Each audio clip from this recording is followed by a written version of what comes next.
রানিহাটা stoppage, রানিহাটা stoppage. নামুন নামুন, যারা নামার আছে নামুন।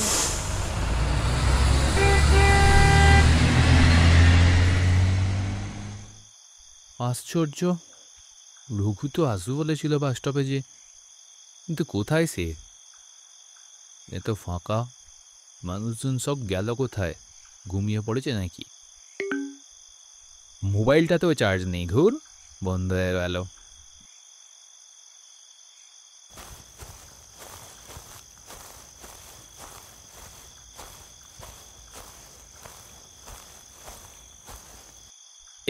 শুনছেন দাদা, এখানে কোনো গাড়ি পাওয়া যাবে এখন? রানীহাটা হাসপাতাল যাব। গাড়ি? এত রাতে গাড়ি পাবেন না তো বাবু। তাছাড়া হাসপাতাল যাবেন কেন এখন? আমি ওই হাসপাতালের নতুন ডাক্তার, একজনের আমাকে নিতে আসার কথা ছিল, কিন্তু কেন জানি না আসেনি। খুব সমস্যায় পড়েছি, চলুন বা চলুন একটু। না না, যেতে পারবো না বাবু, মাফ করেন। কেন? জায়গাটা কি খুব দূরে? আমি আমাকে ডবল ভাড়া দিয়ে দেবো, চলুন না একটু দয়া করে। আচ্ছা ঠিক আছে, 500 টাকা লাগবে কিন্তু। 500 টাকা? এত বেশি? এটা শেষ দাম বাবু, যাবেন না হাঁটবেন? আচ্ছা চলুন, তাই দেব। কি ঝামেলায় যে পড়লাম প্রথম দিনে।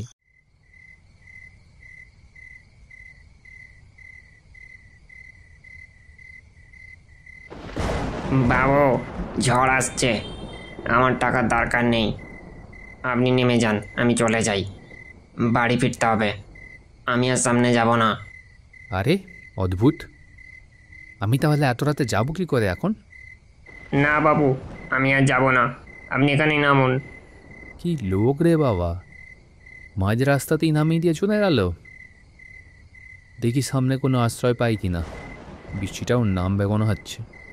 ওই তো সামনে একটা বাড়ি দেখতে পাচ্ছি, যাই বৃষ্টি নামার আগে ওখানে ঢুকে পড়তে হবে।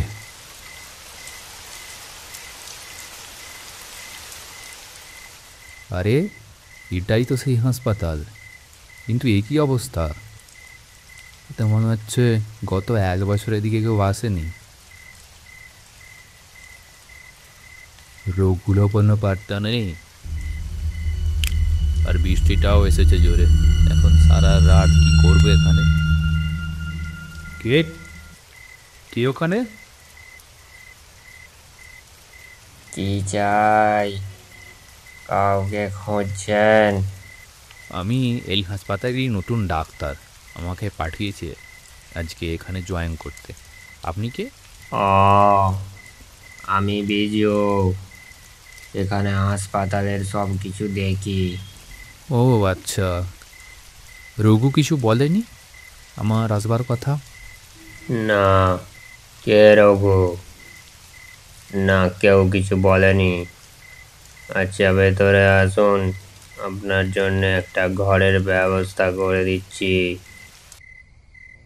এত খাবার দাবার, মাংস, মাছ, এত সব কিভাবে এত তাড়াতাড়ি রান্না করলে বিজু?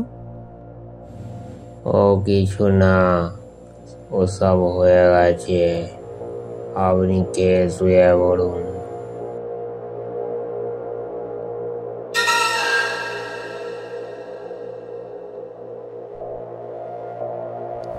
সারাদিনের জার্নিতে চোখে ভুলভাল দেখছি মনে হয়, তাড়াতাড়ি খেয়ে শুয়ে পড়ি।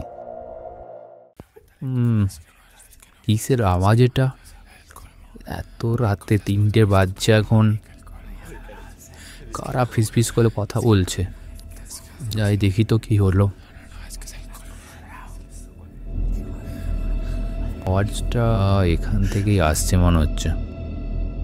অপারেশন থিয়েটার, এত রাতে অপারেশন হচ্ছে, কিন্তু ডাক্তার তো সেরকম কেউ নেই। কি হচ্ছে তাহলে?